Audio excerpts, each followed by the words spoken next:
All right, so we're wrapping up 2020. This is my 70th video I've done this year, which is just bonkers.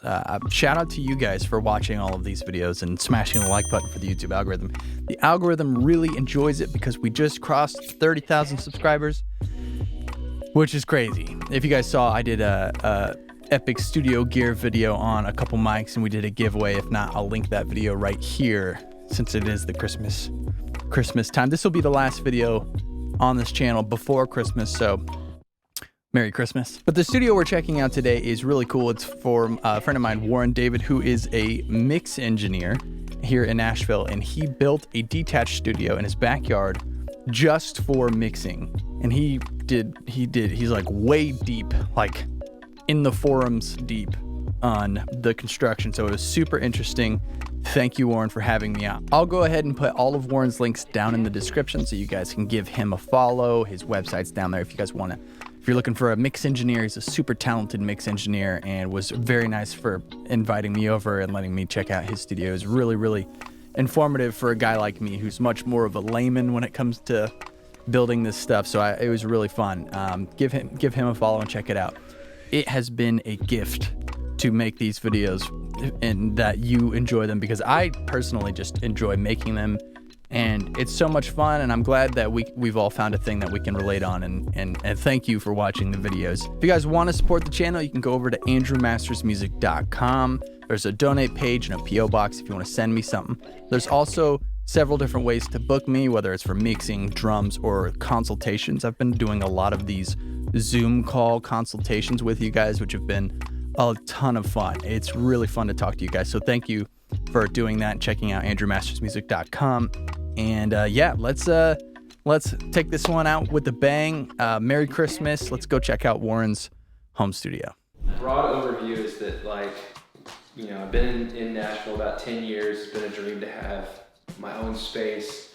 It's not just a spare bedroom somewhere. Yeah. So like dreaming about that for a few years, kind of making it a reality was about a year and a half ago, hiring a contractor to like put up the shell, and then kind of finishing it out myself with lots of buddies, lots of sweat equity. A guy in town named Steve Beitscher helped me confirm design stuff, make sure I wasn't like hitting any pitfalls.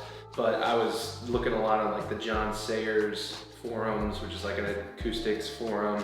Okay. You know, talking with guys like John Brandt. And so just kind of compiled all of that, put it in a space, and the point of the space is to just tell me the truth. Yeah. Because as a mixer, I want to hear exactly what's coming out of a recording.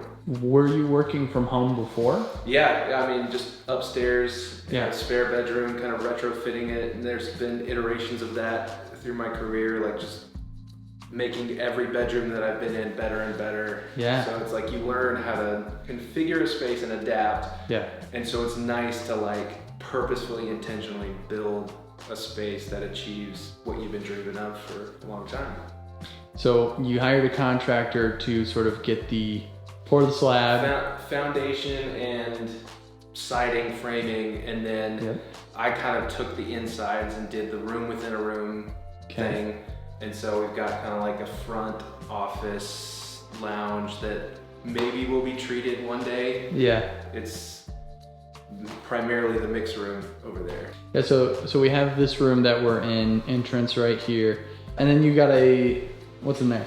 A little bathroom. Little bathroom. Yeah. Which is, in the home studio world, it's nice, very important. It's nice to have a little space out here. Not in the house. You don't have to go in the yard anymore. What are those AC units called? So I know nothing about HVAC. Yeah. But to hire a dude to put it in, they were quoting between like $5,000 to $12,000 just to put in little units. Yeah. And so I was like, I'm gonna get these DIY units from Mr. Cool and try my hand. Yeah. And it's like, I mean, you could screw it up for sure, but you know, if you have enough handiness, know-how, you can get it done. Yeah. So like, they're about like $1,500 for the whole system. Okay. And it's just great. And then is there an attic up there? There is, yeah. There's like a finished attic that we floored in. Really? Yeah. Oh, nice. So, yeah. Dude, that's awesome. And then this is this storage? Yeah. So this is my assistant's closet. You're already winning. You've got the bathroom, office, and storage. Yeah. So like this server, I manage about 50 terabytes of archive stuff from different record labels and 50 terabytes? Yeah, a lot of it on Dropbox. So. Oh my gosh. So just keeping a nice little organized closet of gear and stuff. And these speakers, so the guy that helped me build the space, Steve Beischer, he made these speakers, and I've put them in and out and tested them, but he builds stuff like that. He's an old school engineer. So those are just handmade, yeah, custom speakers. Yeah. The shells are from a company called Teal or Thiel, I can't remember what it is, but they were in Nashville. They had an auction. He got the shells, and I believe there's like ScanSpeak, like this Denmark company, ScanSpeak drivers in them. But they sounded really good. I need to work more on them. Nice. Come on in. Yes. Oh man, the treatment in here is crazy good. It's definitely different talking in that room and then coming into this. Oh yeah. This is beautiful, man. And how much of this was you versus somebody else as far as design and actually like putting it together? So Steve was kind of just looking over my shoulder, making sure that like as I was building things in that were not changeable, that I wasn't shooting myself in the foot. Yeah. Apart from that, just me and my design ideas, like hoping it was gonna work. So you can see like similar to like a John Brandt design, these space couplers in the clouds. He does stuff like that. Behind this wall, you know what? We'll just take you through the design of it. First, we'll start at the front wall. Okay. So this wall right here is 12 on center spacing for the studs. 2 layers of drywall, 5/8 and 1/2 inch drywall in a room within a room. So we're trying to get it really dead and tight. So 12 inch on center, and then as we go down the wall, the stud spacing increases by 2 inches. So we've got 12 inch, 14, 16, 18, 20 as we go down, in hopes that the wall resonates differently in each of those locations, so that you've got this super tight, transient sucker up top. And then as you go down the wall, hopefully by the end of it, you're throwing a baseball at a curtain. Like you're losing energy as you go down. So the back wall has, it goes back another like 3.5, 4-ish feet. Okay. In the corners, there are 4 foot by 10 foot sheets of drywall. Wow. That are only attached at the edge. So it's a completely loose-ish membrane. But we cut it down the center to kind of act similar to a Helmholtz resonator, and put like a horse stall mat on top of it to kill a lot of the resonance.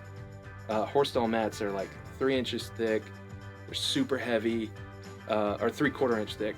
They're super heavy, and you could like workout mat kind of stuff. So you hang it on there, and it just deadens that resonance. On top of that drywall? On top of that drywall. Okay. So like, yeah, you're just trying to like deaden the resonance and lose energy as it goes down. So then behind there are 3/4 inch MDF, 2 foot by 8 foot, sandwiched between 2 inch rock sole on either side.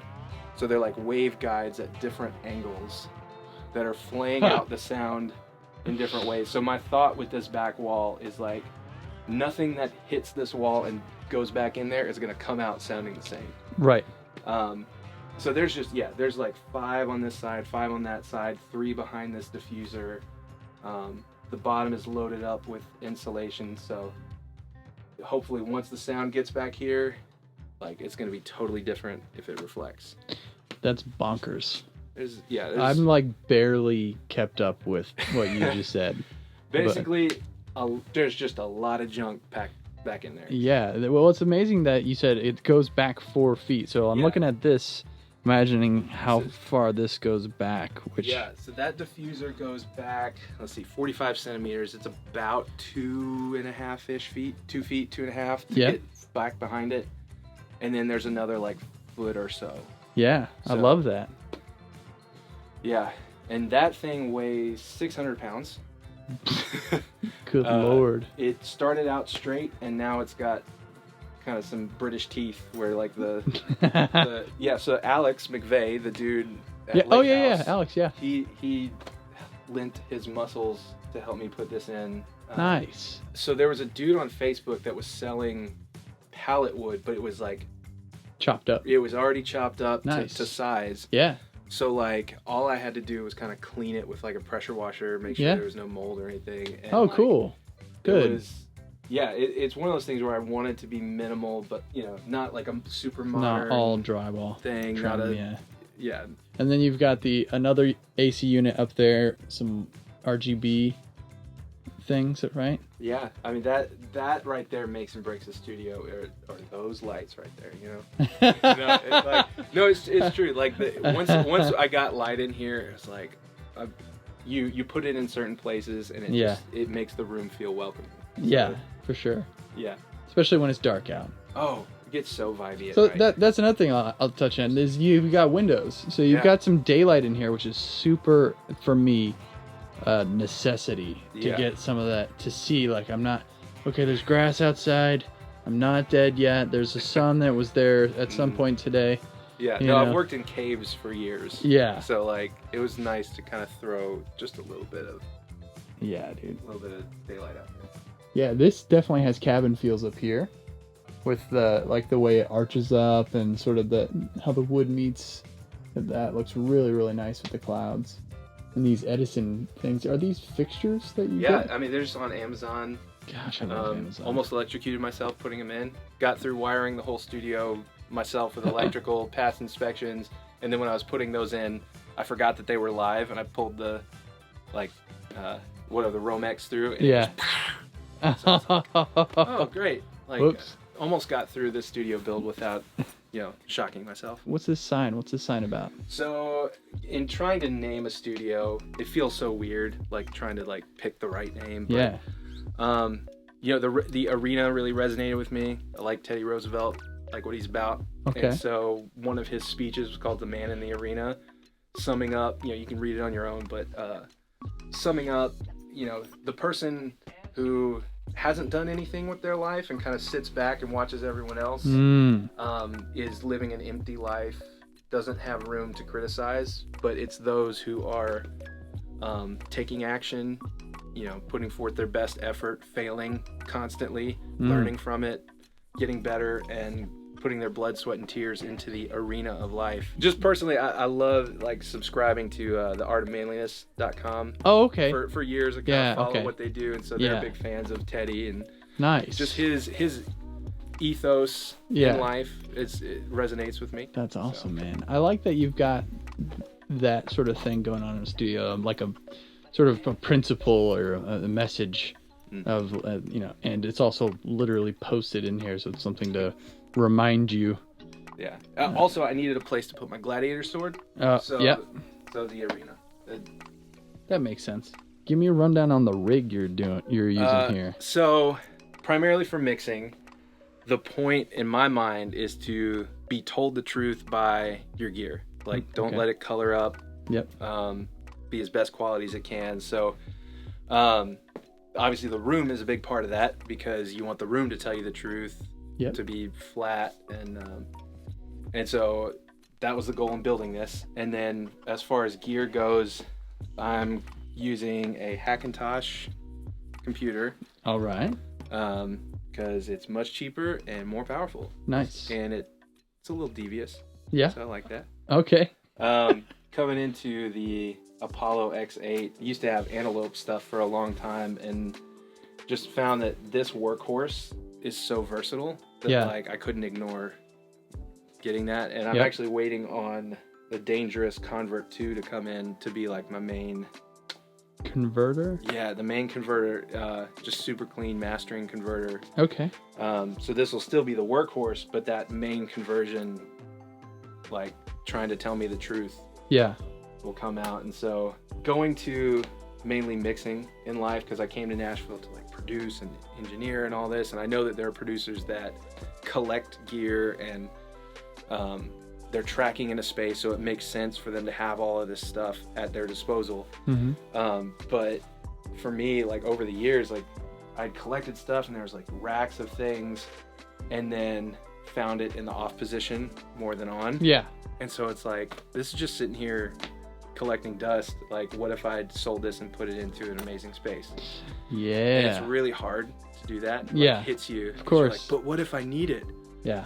And like, the truth is, if I'm mixing and the tools in the box right now are just so good that if I put the money into the conversion to what I'm listening to, like, that's what I need. I'd rather go to rent something at Blackbird if I need it for a day. Sure. Or go to somebody's studio who's just killing it with collecting the gear, and we can play with all the toys. But for this space, just mixing. So, I mean, we've got a lot of UAD stuff in there, a lot of plugins, but Mogami cables up to the Bryson. Is that a 4B? Yeah, Bryson 4B that goes into something called a Trinov, which is kind of a room correction box. It does more than just an EQ curve or something like Sonar works. It's working with the delay of the speakers and positioning of the speakers. It can tell if the speakers are rotated or angled in different ways, and it corrects and aligns them. Wow. And so it took a month and a half to get it dialed in with that, because you just got to play with all the settings. And that's that like CPU looking thing under the Bryson? It is a computer that they specifically built to do this. And so, I'm a little leery of DSPs in the first place, because you want your signal to be true, what's coming out. But this actually corrects it, I think, more than anything I've ever experienced. And so when you have it off, it sounds good. You get the vibe of the speakers in the room. But when you turn it on, it's like putting on a new prescription. Yeah. Like, it just locks into place. It's one wall of sound that pumps together. So that's just really nice to have. And hopefully at the beginning of the year, I can be trying out, some other monitors to see if that tells me the truth a little more. Yeah. We'll see. But I've had these ProAct Studio 100s for about 10 years, and I love them.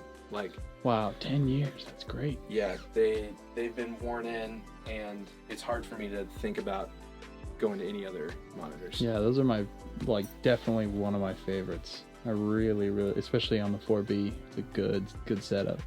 What was the name of that thing you just told me about? What? Trinov. Trinov? So there's a few different models. This is the ST2 Pro.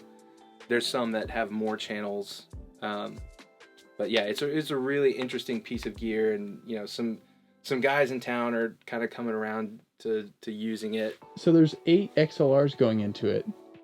It's 4 channel in, 4 channel out, but there's also like AES digital that you can run to it. Okay. And so I've got 4 channels coming out of the Dangerous, because I don't want to monitor on multiple monitors. I'd rather just have one thing that I can trust telling me the truth.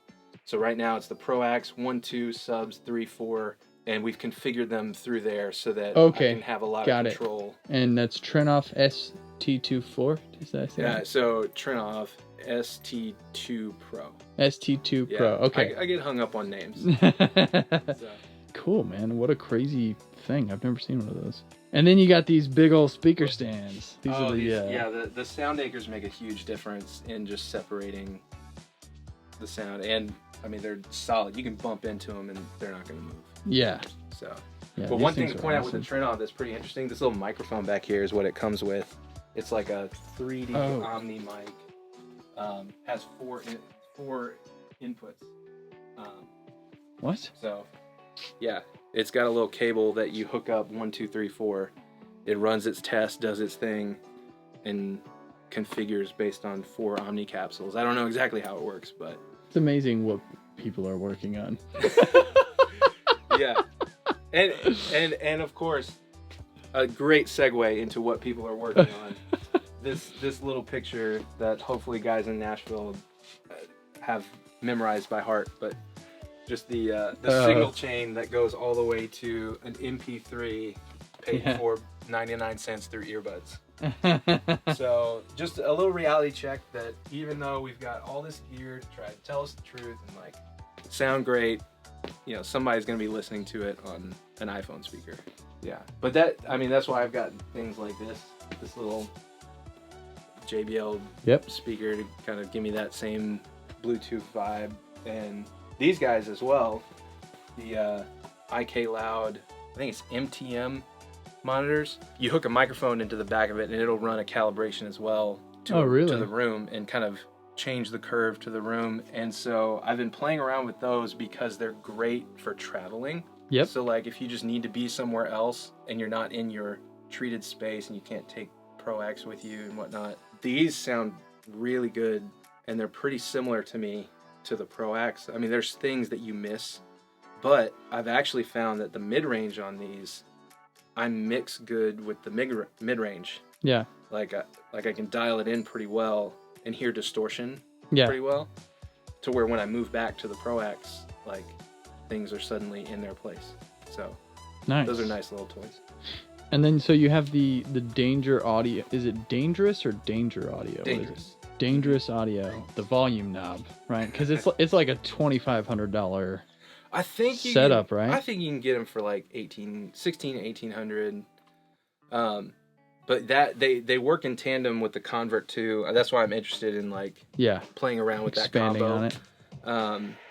And so I like having the options. I've got like 4 different inputs, so like I can monitor, you know, my Pro Tools output. I can monitor what I just mixed, like the previous mix. I can monitor a reference, the rough, kind of switching back and forth super quick. To me, that's kind of indispensable in what I'm doing. So that's like extra line ins that the Dangerous Audio has, and you're outputting those through different outputs, so you can just switch. And then once I get the Convert, you can do it digitally. And so you're not, because right now they're 1 through 8 coming out analog into this. Yeah. But because the Convert and they're the same company, so you can do it digitally, and you only have the one conversion that's like mastering level. And you still get your switching options, and I can calibrate subs differently between speakers if I had different speakers. So I got a satellite, a twin, and this X8. So, UAD is kind of my workhorse at the moment. So I use this kind of mobile. Like if I do something with a laptop, I'll take that and the satellite, and that gets me by. And when I'm mobile, I'm using the 64 Audio A18T is the model. Super clean. And it was amazing listening to those. And those are in-ear headphones? Mm-hmm. Okay. Like I wouldn't trust any other headphone. I shot out a lot trying to find what was the right fit for me, and I just like in-ears. Okay.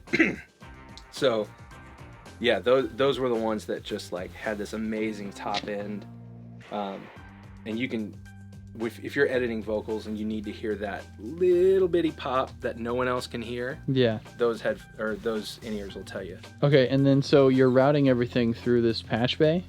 Yeah, so that came into use a lot more when I had the different racks, but for now it's kind of like just managing what's coming out of here, and I've got some different tie lines I can put in if I want to like rent some other gear and track something. Which patch bay is that?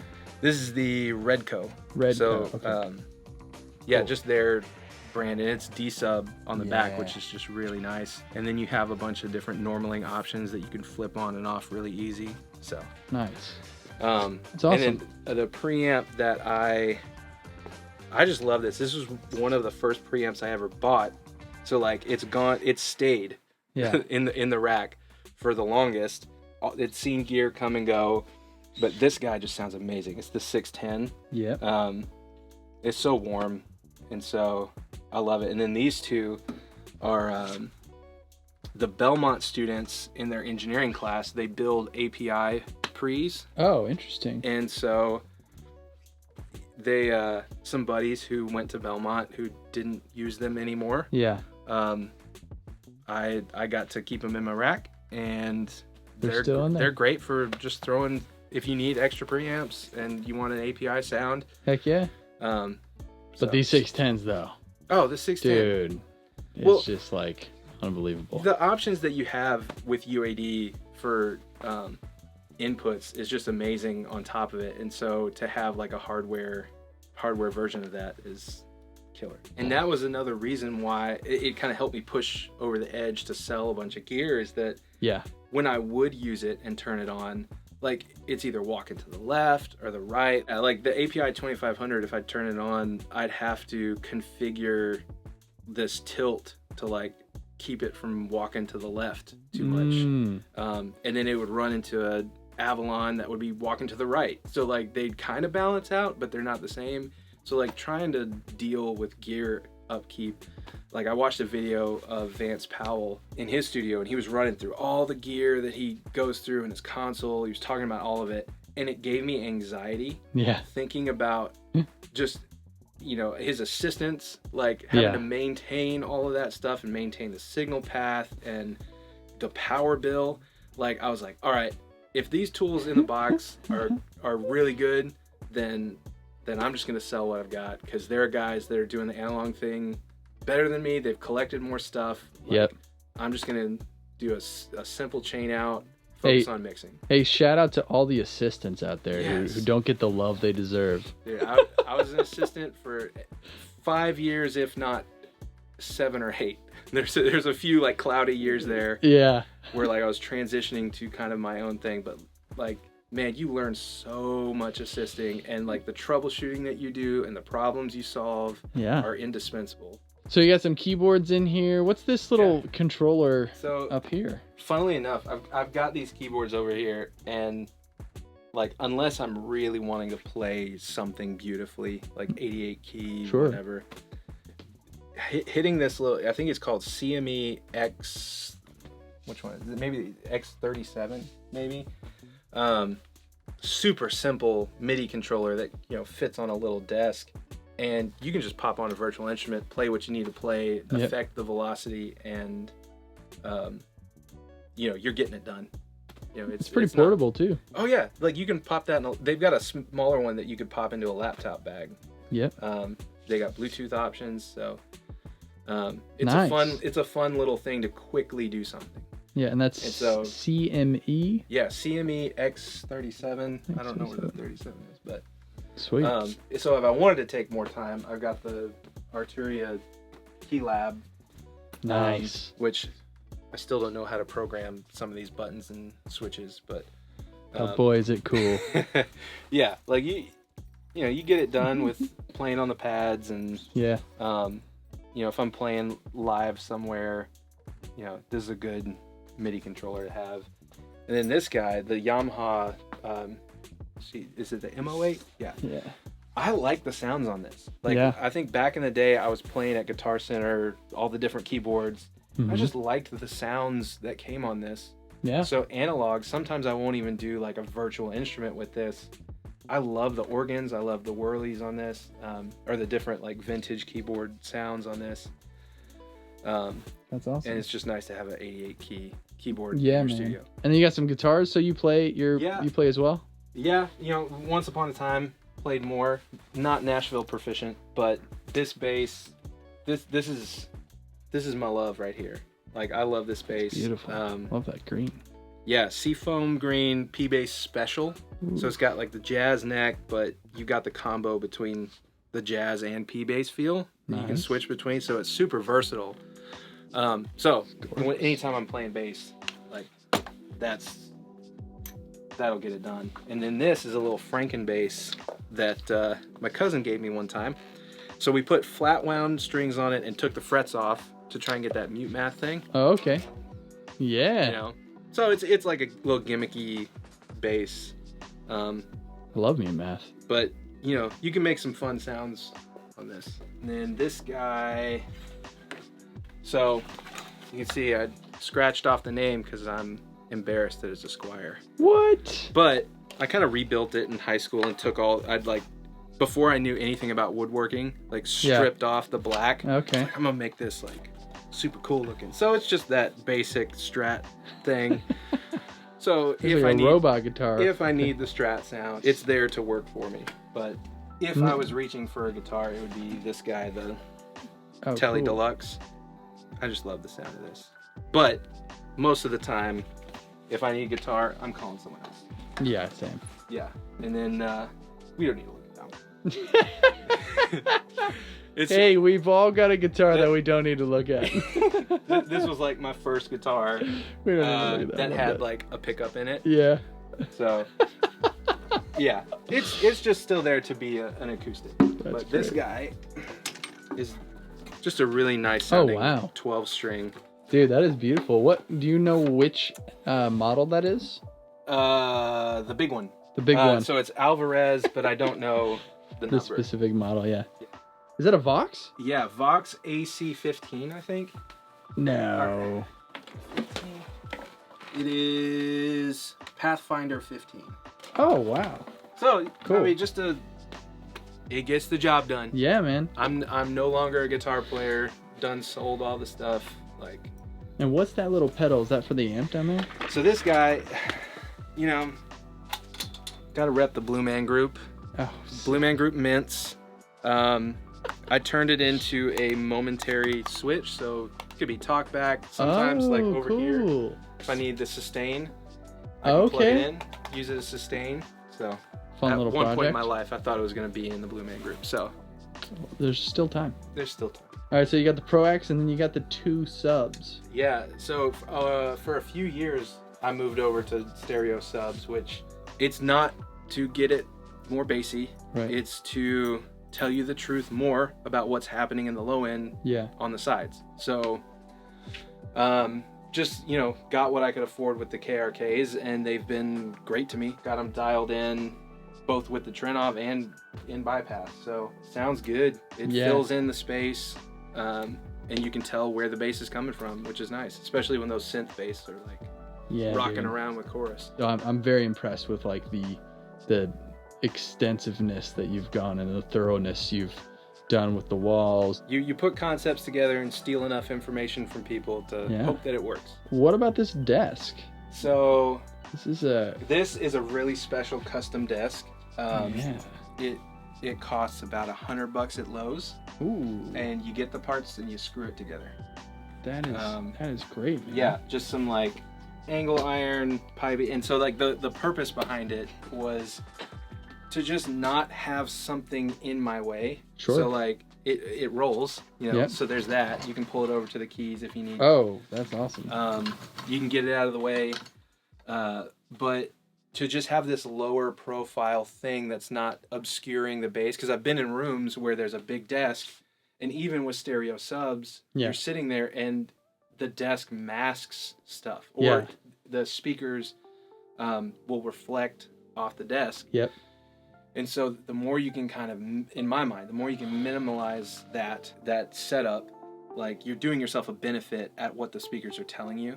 Sure. So that's just my thought. Let me just get back here so people at home can see this, because guys, like, if anyone at home is like me, they're gonna be very interested in this.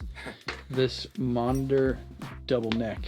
So this is the only thing that's like Amazon, you know, like dude, I've had this for years, so I don't know where you can get it, but just look for any double or dual monitor set of arms.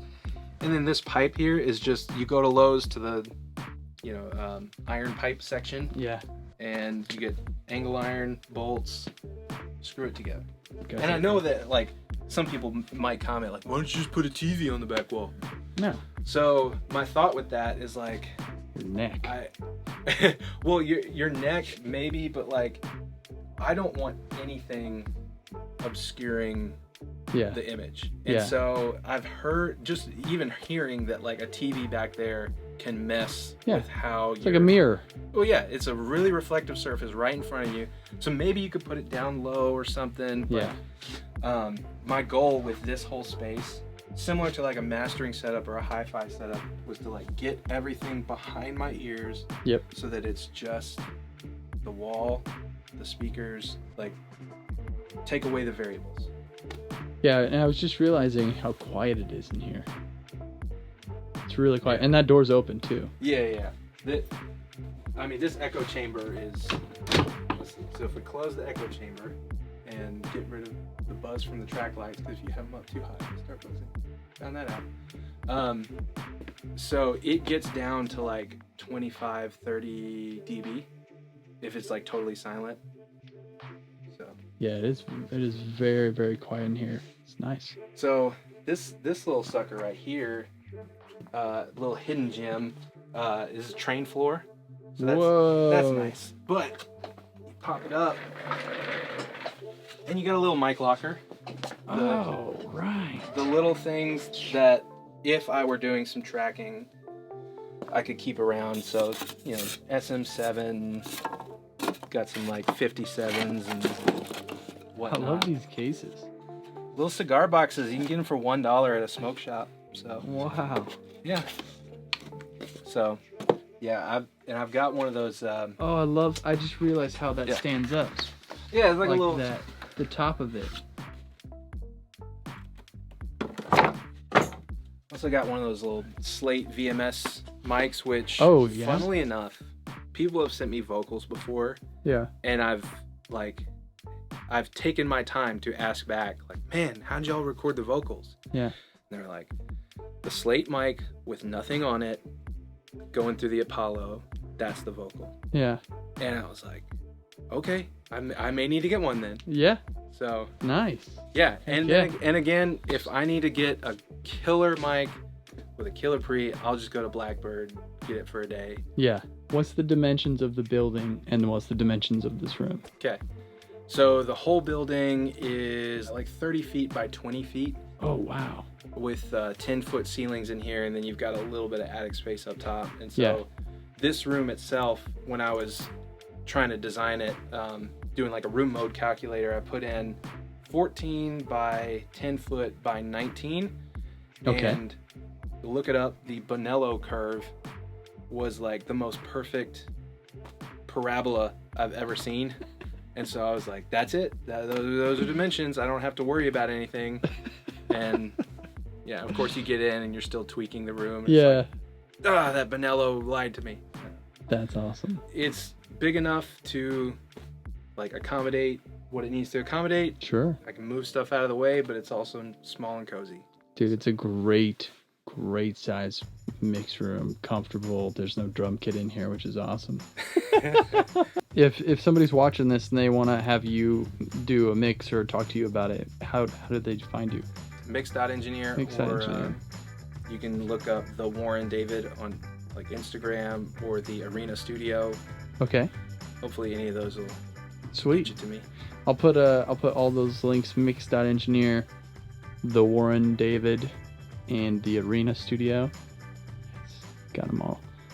Down in the description if you guys want to follow Warren and converse with him how he does this stuff or have him mix your track or whatever. Thank you for having me and let me come check everything out. And, yeah, man. Thanks for coming. And I'll get out of your hair. And everyone, links down in the description. Go give Warren a follow and like and subscribe. Yeah, like and subscribe. Smash like. Woo! All right. Peace.